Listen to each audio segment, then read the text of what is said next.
आप देख रहे हैं देश का सबसे भरोसेमंद चैनल दिल्ली नेशनल। विगत दिनों दिल्ली में 3 दिवसीय अधिवेशन हुआ था जी। कुछ मांग को लेकर करके 17-18 सूत्री मांग लेकर के आप लोग दिल्ली गए थे। जी। वहां पर क्या हुआ, क्या उसमें अपडेट है? अभी देखिए, पूरे दिल्ली में पूरे भारतवर्ष के लोग आए हुए थे और हमारे यहाँ से भी स्पेशल ट्रेन से हमारे हजारों के लोग गए हुए थे। अभी दिल्ली में तो पहला मुद्दा था कि पुरानी पेंशन बहाल करने के लिए, एर्थ पे कमीशन के लिए जो लागू करने के लिए, उसके जो इनामीज हैं उसको सही करने के लिए, निजीकरण बंद करने के लिए, कम करने के लिए, खाली जगहों को भरने के लिए, हमारे जितने भी हमारे मेडिकल सुविधा बहाल करने के लिए, हमारे जितने प्रमोशन ब्लॉक हैं उसको प्रमोशन करने के लिए, जितनी भी हमारे रेलवे की सुविधाएं हमारे बोर्ड के द्वारा जारी होती है उसको लागू करने के लिए, हमारे तमाम कर्मचारी जो ओवरशूट हो रहे हैं, जो रन ओवर हो रहे हैं और उनको दिक्कत हो रही है, वो तमाम उसको संसाधन को उनको पूरा करने के लिए, हमारे जो आवास के हैं, जो रेलवे आवास है उसको सही करने के लिए, हमारे जो क्वालिफिकेशन है और हमको परीक्षा लेकर के प्रमोशन करने की जगह भरना चाहिए वो नहीं हो रहा है, हमारा ऑनलाइन पास, ऑनलाइन छुट्टी, ऑनलाइन दवा, ऑनलाइन डॉक्टर, ऑनलाइन सीआर सब कुछ हो गया। हमने डिमांड किया था कि सीआर हमारा जो ऑनलाइन प्रमोशन भी होना चाहिए और जितने भी हमारे पद नॉन सिलेक्शन पोस्ट है उसको उन्होंने आदेश भी दिया है हमारे चेयरमैन साहब ने।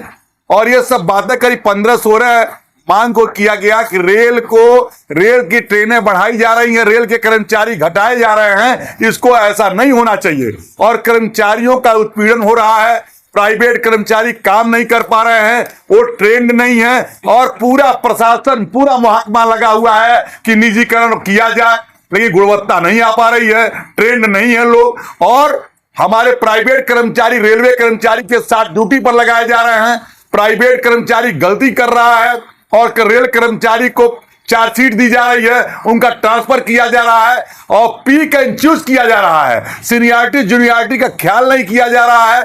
भारतीय रेलवे पर एकदम तबाही मच चुकी है और गवर्नमेंट सर्विस करने वाले लोगों का एकदम स्थिति खराब हो चुकी है। अभी देखिए, कोच 50 कोच का निकालना, कोच ज्यादा निकालिए, सामान पूर्ति नहीं है, सामान जुगाड़ पर चलाया जा रहा है, वर्कशॉपों में सामान नहीं है और उनसे काम करने के लिए ये कहा जा रहा है कि इस काम को निकालना ही निकालना है, आपूर्ति होनी चाहिए, सही तरीके से होना चाहिए, उसका किस तरह सामान आ रहा है उसकी जानकारी लेनी चाहिए। हम दिल्ली में सारी बातों को हमारे राघवैया साहब, जो डॉक्टर एम राघवैया हैं, हमारे महामंत्री NFIR के, बाखूबी एक एक पॉइंट को रेलवे बोर्ड के समक्ष, रेल मंत्रालय के समक्ष रखा है।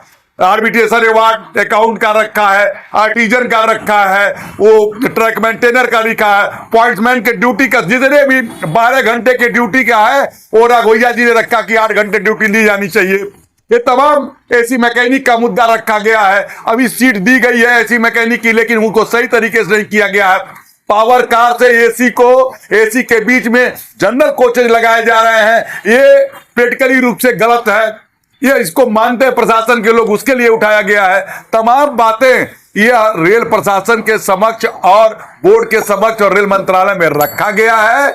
और बोनस की बातें हैं, बोनस हम लोग महंगाई बोनस हम लोग काम करते हैं, साल भर में फायदा ज्यादा होता है, उसके आधार पर हम लोगों को बोनस अधिक मिलना चाहिए, बहुत कम बोनस दिया जाता है। आप प्राइवेट सेक्टर में देखिए तनख्वाह की स्टार्टिंग क्या है, उनको क्या दिया जाता है, सारी सुविधाएं। अभी मेडिकल सुविधा सबसे खराब स्थिति है कि मेडिकल सुविधा को स्टेट को देने के लिए बात कह दी गई। अभी जो प्राइवेट में लोग रिफर किए जाते हैं उनको तवज्जो नहीं दे रहे हैं, प्राइवेट के हॉस्पिटल, रेलवे गवर्नमेंट के सर्विस के लोगों को, रेलवे हॉस्पिटल के लोगों को तवज्जो नहीं देते हैं। 4-4 घंटा जांच के नाम पर बैठाए रहते हैं, एम्बुलेंस की व्यवस्था नहीं है, फायर ब्रिगेड की व्यवस्था नहीं है। ये तमाम बातें राघवैया जी ने रेलवे बोर्ड के समक्ष और पूर्वोत्तर रेलवे कर्मचारी संघ ने उठाया है और इसको लागू कराने के लिए अनवरत लड़ाई लड़ेगा ये रेलवे बोर्ड पर। NFIR एक अनुशासित संगठन है और उसका विंग जो एफिलिएट PRK से अनुशासित है। प्रशासन दबाना चाहता है अपने कमियों को, अपने कमियों को उजागर न किया जाए। आज ठेकेदारी प्रथा बढ़ी है, गाड़ियों से लोग घूम रहे हैं, टेंडर में घूसखोरी चल रही है, तमाम बातें आ रही हैं। अगर कर्मचारी अपनी बातों को रखना चाहता है तो लोग दबाना चाहते हैं। इस नाते रेलवे बोर्ड तक ये बातें पहुंच रही है और हमारा प्रयास है, हमारा यूनियन का संगठन हमारी लड़ाई लड़ता रहेगा। यूनियन किसी के दबाव में नहीं आएगा। अगर दबाव है, सच बात सामने ले करके रहेगा।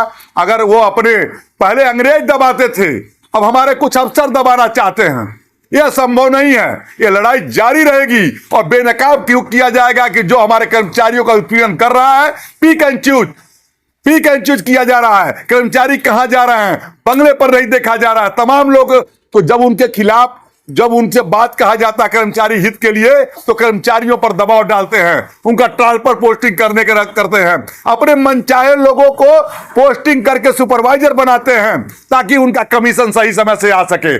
सीनियरिटी का ध्यान नहीं दिया जा रहा है। गलतफहमी के शिकार है कुछ अफसर। हम इस बात को उठाएंगे और उठाते रहेंगे। हम अपने जिस ढंग से यूनियन का उठाना होता है, फोरम होता है, उस फोरम पर उठाएंगे। हम धरना प्रदर्शन करेंगे और अपनी बातों को रखेंगे। हमारी यूनियन जो है गुंडाई नहीं करती है, गुंडों को तवज्जो नहीं देती है। इस नाते सुसज्जित तरीके से हमारा संगठन अपनी बातों को उठा रहा है। प्रशासन को भी मानना चाहिए। आप कहते हैं कि 12 घंटा ड्यूटी लेंगे, पूरे भारतवर्ष में कहां 12 घंटा की ड्यूटी है।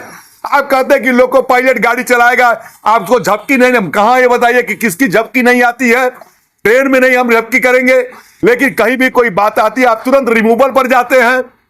आप बताइए, जो ऑफिसर, जो कर्मचारी की बात छोड़ दीजिए, बहुत से ऑफिसर है जो पेंडिंग है, उनके यहां प्रमोशन ब्लॉक है, उनके यहाँ पर उनके कर्मचारियों की सुविधाएं नहीं दी जा रही हैं, मेडिकल रिफर नहीं किया जा रहा है, लोगों की दवाइयां नहीं हो पा रही हैं। किसके ऊपर एक्शन लिया गया है? जब अधिकारियों को, कर्मचारियों को एक्शन लेते हैं, जिसके पोर्शन का प्रमोशन नहीं हुआ है उसके ऊपर एक्शन क्यों नहीं लिया गया?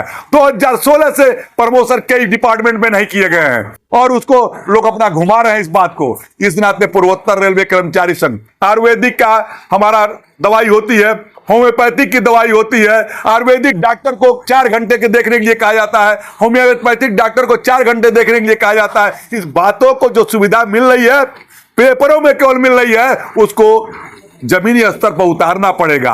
हमारे निचले जो कर्मचारी जो हैं, उनको हक दिलाना यूनियन का काम है और हम लड़ के दिलाने का काम करेंगे। अनवरत लड़ते रहेंगे। PRKS और NFIR हमेशा लड़ेगी। विनोद राय, महामंत्री पूर्वोत्तर रेलवे कर्मचारी संघ, सहायक महामंत्री NFIR नई दिल्ली।